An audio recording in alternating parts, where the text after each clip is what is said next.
We have breaking news, folks. Normally, I wouldn't do a news video on a Saturday, but today's news warrants it. The Vatican issued its de facto ban of the traditional Mass, its clarification of Traditionis Custodes, and this is meant to put the thumbscrews on the Mass, to make it harder and harder for there to be a traditional Latin Mass near you, unless you go to the SSPX. To be clear, this document doesn't explicitly say no traditional Mass on Easter, but it provides the perfect outline for the worst of the bishops on the fence about the Mass to do exactly that, using some of the worst incentives imaginable, including the financial realities of the Easter Mass, the vocations shortage, all of it. We shouldn't expect a more explicit move against the Easter Mass itself shortly. I am convinced that's coming, and probably even this week, although I could be wrong about that. I am going to go over the steps it takes to ban the Mass for Easter in this way, and I'll point out something else that no one is talking about this ruling. So let's dive in, and I'll ask that you both pray for the Church in this time and for the bishops to invoke Canon 87 of the Code of Canon Law so that the Mass can continue on Easter and beyond. So Saturday morning today, the Archbishop Roche answered questions posed to him allegedly in the form of a dubia. And I say allegedly because there's no evidence that a dubia was submitted to Rome, and many have speculated that the form of a dubia was used by the enemies of sacred tradition in order to get the answers that Rome wanted to questions that some bishops had just posed publicly about Traditionis Custodes. As Bree Dale describes it, quote, "The head for the Congregation of the Divine Liturgy, Cardinal Arthur Roche, has published a series of answers to dubia surrounding Pope Francis's latest motu proprio, Traditionis Custodes. A synopsis of this response could include confirming that although the Latin Mass, according to the old rite, may continue, other liturgical celebrations reliant on the Pontificale Romanum have been abrogated," quote-unquote. This seems to include ordinations. Yes, traditional ordinations are now gone. Questions will inevitably follow to the status of congregations, where priests are ordained in the traditional rite, and which were fully established and approved by earlier popes, and in full union with the Holy See. What will happen to these thriving communities and their current seminarians? Other questions will certainly arise to the synodality afforded by this action from a Vatican congregation. Are these clear orders given to successors of the apostles on how they are to manage their sees? End quote. And remember, the FSSP and others are fully expected to be having their apostolic visitations in February. That's barely a month from now. But let's focus here. The document explicitly prohibits the sacraments in the form presented in the 1962 Missal of John the 23rd, other than the Mass. Some analyses say that this includes extreme unction, the nuptial sacrament, as well as the explicitly mentioned baptism, confirmation, and ordination. Those are all now prohibited in their pre-conciliar form, and as I have said in other videos, Paul VI fundamentally altered the sacraments, not just the new Mass, and I will have to go over those in a video at some point. It's worth noting here, though, that the day they chose to release the document was December 18th, 2021, which is Ember Saturday. The Ember Days are days of fasting and abstinence for the intention of vocations to the priesthood and for holy priests in general, among other things. They chose an Ember Day to release the document. Plus, being Saturday, traditionally Saturdays are consecrated to Our Lady, and thanks to the listener who I chatted with just before recording this, who reminded me of that because he was predicting to me privately that this was going to happen on Saturday because of its Marian connotation. Every Saturday, hence the 5 First Saturdays devotion is dedicated to Our Lady. None of this is coincidental. But let's do some math here as we go forward with this document. First, baptisms for adult converts often happen at Easter. That's not just a Novus Ordo thing. But bear that in mind. But there are some additional details about the document. The document is aimed first at diocesan TLMs, where the majority of TLM Catholics go to Mass. Given that the FSSP and Institute of Christ the King Sovereign Priest serve in a diocese at the whim of the bishops, they are likely to fall under the guidelines of this document. After all, a bishop is fully empowered to just dismiss them at will. What the document does is pretty straightforward. First, no priest may say more than one Mass a day if they say the TLM. They call it in the document being a binate priest, but that means they cannot say the Novus Ordo and the traditional Latin Mass in the same day. It's not just at Easter, that's any day of the year. In fact, it's framed they even mention it in for daily Masses. Now think about that. One Mass, that's it, a day. Second, refusal to say the Novus Ordo is explicitly said to be a sign of being in schism. No more than one TLM may be said a day by any priest, full stop. So your FSSP parish may have to shuffle its packed schedule around if they only have one priest. Third, they're prohibited from having the TLM on the official Mass schedule at diocesan parishes that offer both the TLM and the Novus Ordo. They're literally sequestering traditional Catholics as if the mere presence of the Catholic faith was something to be feared. Now let's do something here. Let's do some math. Your diocesan TLM saying priest who says the Novus Ordo is faced with a basic question.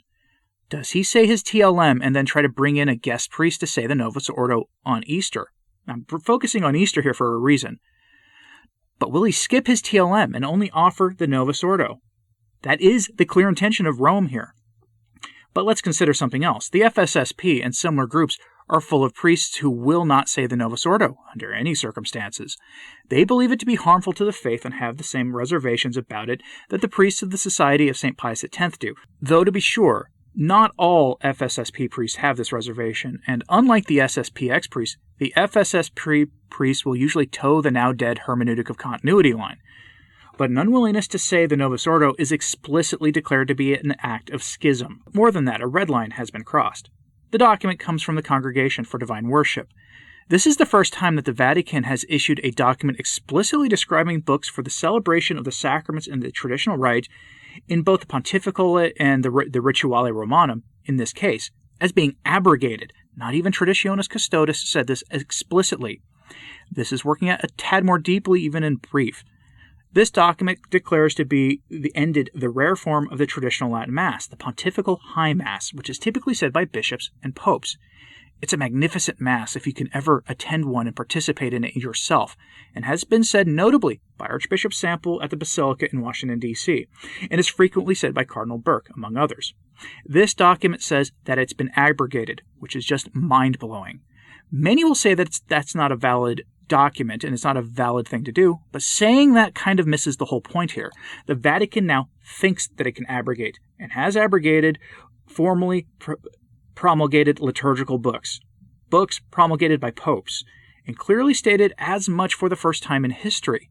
This is a break from sacred tradition, from the precepts of quo primum, from the declarations of Sacrosanctum Concilium, a document I'm not even a fan of, all of it. But even that statement itself is wrapped in ambiguity. Archbishop Roche's document says that it considers the Rituale as abrogated by Traditionis Custodes, paragraph 8. But in the next line it says that the diocesan bishop has the authority to authorize its use for personal parishes where the TLM has been approved. You know, the ones that they stick now out in the outskirts of dioceses. It's an absolute contradiction. And more importantly, it's more of the weaponized ambiguity we've come to expect from modernist Rome. How can elements of the Roman Missal be abrogated if permission can be given to use what is within it? By appearances it can't be, but we'll have to wait and see. I'm now going to be keeping a more vigilant eye on new liturgical movement and canon lawyers for how to proceed. But here's something that everyone is missing, and I hinted at it already. The restrictions on these priests and bishops are designed to squelch the traditional Mass and force them into adopting the Novus Ordo due to shortage of priests. In addition, it will result in fewer Masses on Easter in the traditional liturgical form. And when that happens, what happens next? If a TLM is canceled so that the priest can meet demand for the Mass due to higher attendance at Easter than at any other time of year, many traditional Catholics will seek out the SSPX or even sedevacantist groups despite the strangely coordinated effort against them, and thus their parish will not receive the Easter tithe, when many Catholics give many times the amount of money they normally would to their parish. How you decide to handle that is your business. But think about it this way. I know that a sizable portion of my TLM attending audience attends Mass with a diocesan parish, and that priest also says the new Mass. If your bishop decides to enforce this document, then what your priest will be faced with is a choice of saying his one Mass on Easter Sunday if he says the traditional Latin Mass, which liturgically counts the vigil the night before. By the way, yes, the Easter Vigil counts as a Sunday Mass. Or his other choice will be offering the typical 3 to 4 Masses for Easter by not saying the traditional Latin Mass at all. That choice will be an easy one for many of these priests to make, and you won't like it when they do. But there is a way out. Amazingly, Archbishop Roche did not address Canon 87 of the Code of Canon Law. Frankly, I expect Francis to issue a decree of some kind changing that portion of canon law, which is his prerogative to do. If you're not familiar with Canon 87, it reads like this. Quote, subsection 1. A diocesan bishop, whenever he judges that it contributes to their spiritual good, is able to dispense the faithful from universal and particular disciplinary laws issued for his territory or his subjects by the supreme authority of the Church. He is not able to dispense, however, from procedural or penal laws, nor from those whose dispensation is specifically reserved to the Apostolic See or some other authority. Subsection 2.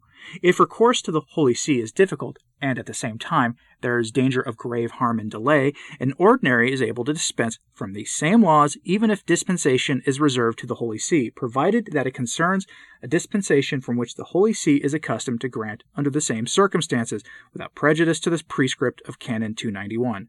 End quote. And Traditionis Custodes is not covered by any of that. In other words, if a decree from Rome is deemed harmful to the faith, then the bishop can ignore it at his discretion. A few bishops have explicitly invoked Canon 87 to ignore Traditionis Custodes and have done so without any repercussions, so far at any rate. Also, it's worth noting here that Canon 89 specifically says a priest cannot do that on their own volition, unless the power was granted to them, presumably by their bishop. Finally, Rorate Caeli has really been on top of the reporting on this, and so my hat is off to them. They asked Father Barth about this release, and he assures Rorate Caeli readers that the Vatican cannot win this fight. Quote, "We must resist the illegitimate norms on the traditional right. Vatican hardliners have started a war they can only lose." End quote. Let me know if you want me to go in a video later in the week into that in more depth. I can do that for you. But rest assured for now that despite the trials and tribulations that lie ahead, the modernists in Rome will lose, despite their utter hatred for the traditions of the faith and for Our Lady. Now, what will you do? I suggest contacting your bishop and respectfully asking him to invoke Canon 87 to protect your access to the sacraments.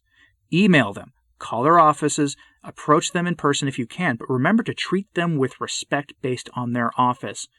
Defy the stereotypes about traditional Catholics and make sure to make the ask, and to do it now. Time is of the essence. We should expect to see some bishops releasing statements on this document in the coming days. And I'll try to be on top of that. I hope you don't mind this sudden update on a Saturday, and I hope your Advent is going well. Check out the educational video I've released this morning as part of my normal Saturday schedule. It's on the laity and our duty to resist heresy. And apologies to everyone who's been waiting for my mailbag video. This is the second weekend in a row it's been delayed. This video pushed that one back, sadly. Such is the nature of how things are now. But let me know what you think about this in the comments, please, and please pray for the Church. I'm Anthony Stine. Ave Maria.